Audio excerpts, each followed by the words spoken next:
I've been in a wheelchair off and on for 8 years because of myasthenia gravis. I was 2 months preemie, on and off sick my whole life. Details don't matter. We were introduced to Dr. Joe 11 months ago. And we studied and studied and studied and watched the videos that he sent out, and we went to Atlanta for our first progressive. And it was fabulous. All of this scientific stuff went right over my head, but it didn't matter because it went to my heart.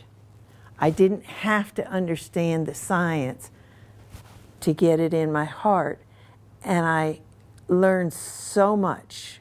And little by little over the 11 months I've been getting off of medications, I have been feeling more joy, and I've been doing the partner healings with people, and it's just changing my life. And when Dr. Joe talks about the elders in the community, I'm one of them. I'm 69 years old. We're an insulin pump. Every time I go to the endocrinologist, she has to turn my settings back because I need less and less insulin. And I've had other healings. And an interesting thing, my posture has changed. And so when I got here, I tried to come in with no expectations, which is difficult. One of the first meditations, an entity showed up in front of me and didn't interact with me, but just showed up.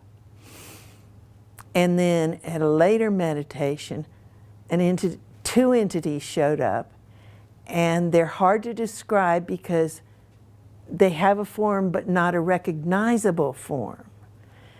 And if you asked anybody that knew me, they would say, I'm generous, I'm giving, I'm loving. And I found out when I started doing Dr. Joe's meditations that my heart was frozen. And I don't blame it on my past. I just didn't know how to deal with the things that happened to me. And I didn't even know that my heart was frozen.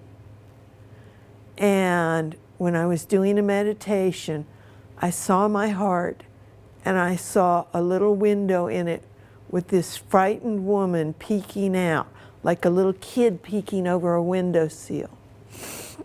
And so in the meditation where the two entities showed up, one of them, it wasn't a hand, but came over, and she came out of my heart and went with them. And at first I was jolted, and then I realized that that was the old me leaving. And when we did the first walking meditation, I was determined. And I asked somebody to help me, and this lady showed up, and she was going to push the wheelchair behind me.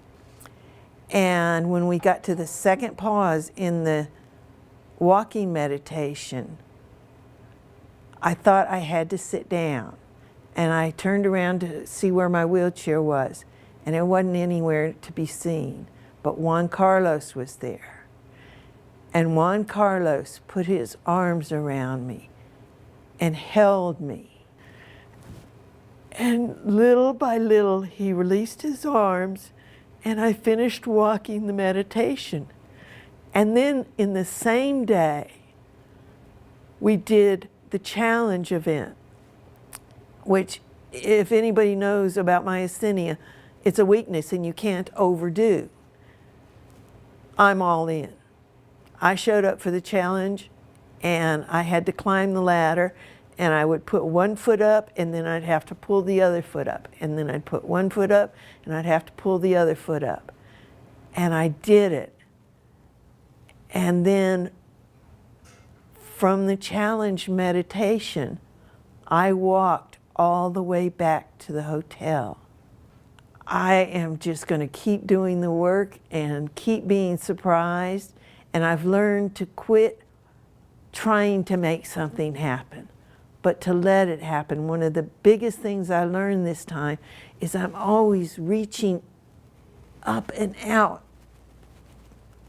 to get it.